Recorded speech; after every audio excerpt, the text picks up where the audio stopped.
Hello, and welcome to Powerful Places Podcasts.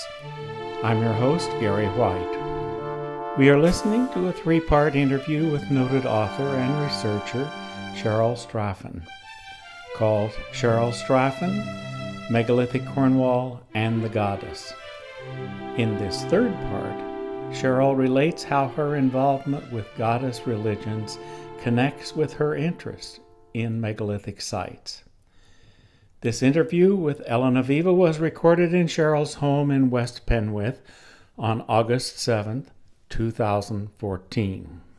I'm looking at the display on top of the fireplace there, and there's a whole other aspect to you and to your work. And I also see the books, one of which you just gifted me with, Daughters of the Earth, Goddess Wisdom for Modern Age, and Between the Realms, and other books that you've written, and we'll do a montage of them. But I just wanted to give you a moment to say something, if that's possible, about this other aspect and how that also connects to this work with sacred space. Yeah. Well, I think I've always been interested in spirituality, both in terms of the kind of spirituality, the kind of beliefs that the ancient peoples may have had, who built many of these places. We can never be certain, particularly if there's nothing written down. But my work and my interest in spirituality has drawn me to places in the past and to societies and cultures who were clearly very spiritual in their approaches, and whose spirituality was a quintessential part of their society. This morning we were talking, for instance, about Malta. It would be one such place with its amazing temples. Another such place that myself and my partner Lana both love is Crete, because of the Minoan civilization there, and the statuettes that you referred to are all goddess figurines from from Crete, or reproductions of goddess figurines from Crete. We love Crete. We're fortunate enough to have a little house there, and we spend some time there and lead tours to places like Crete and Malta and Ireland and Britain. And I think for me, the knowledge that the ancient sites were built by and probably were built on places that have significant spiritual importance is definitely a draw, an attraction. My own spirituality is very much focused around goddess.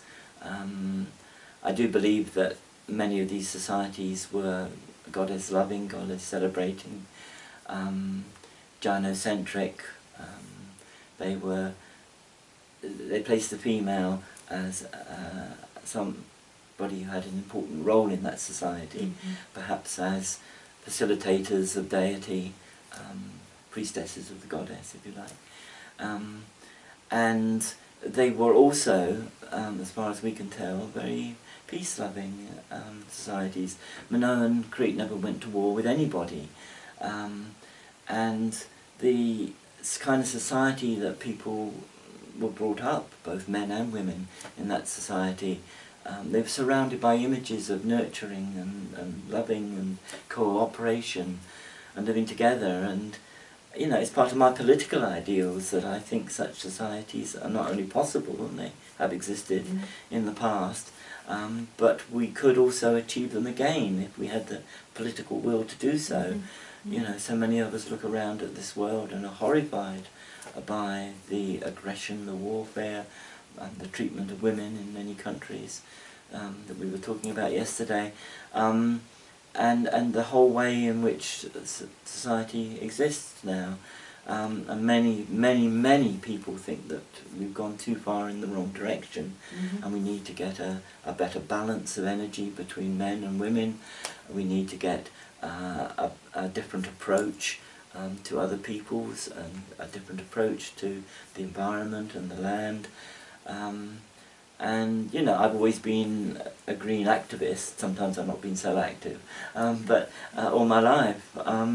And it's also part of my spirituality, because I do have an ideal that there is a better way of living, and that way for me has to do with a goddess spirituality, whereby you are reverencing something which is about nurture, support, birth, life, death, rebirth, the great cycles of life.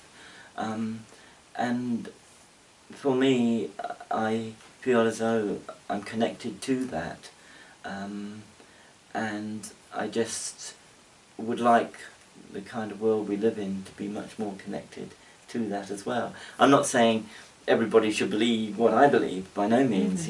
People's beliefs are entirely their own business, as long as they don't try and impose them on other people. But I do think, for me, working towards a better kind of society in which things like a reverence for the earth, for our Mother Earth, a care for the human family, and a movement away from domination and control and aggression and warfare is something devoutly to be wished. Well, I agree completely. Good. Yes. There are some of us. Yes, and I think just in closing that's really nice, bringing it back to the original conversation, the earlier conversation we just had about powerful places and sacred sites and honoring the earth and being present to it and to the interconnected web of all existence, and to understanding that spirit is in everything, and if you come from there, then it would be a very different world. Yeah. And how visiting these sacred places with intention and awareness is one way to honor that intention, to honor that the earth and the goddess. And I hope we can encourage people to do more of the same, and to contact Cheryl, who leads wonderful tours, and read her books, which are quite wonderful and have that mixture of interdisciplinary knowledge and research, along with a deep spirituality that makes these books really, really worth reading. So thank you very much. Thank you very much. Thank you for your interest, and thank you for this friendship that we have. Oh yes, it's just been such a gift and such a pleasure. Thank you. Go to www.powerfulplaces.info for more information about Cheryl and the other podcasts in this series.